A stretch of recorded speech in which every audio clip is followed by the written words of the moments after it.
Hello guys, welcome back to the channel. In today's video, I'm going to show you how you can get this Penguin Loungewear in Heartopia game Winter Frost season event. Okay, let's get into it guys. This is the reward for week 6 of the weekly challenge during the Winter Frost season event. And I'm going to go to the winter event. And these are the quests or the missions for week 6.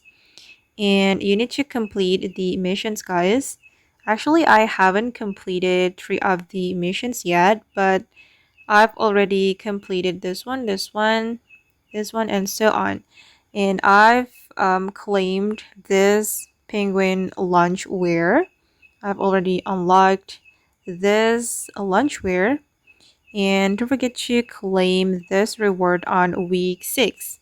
But of course, you need to complete the missions until you reach certain level. Then you will be able to claim this Penguin Loungewear.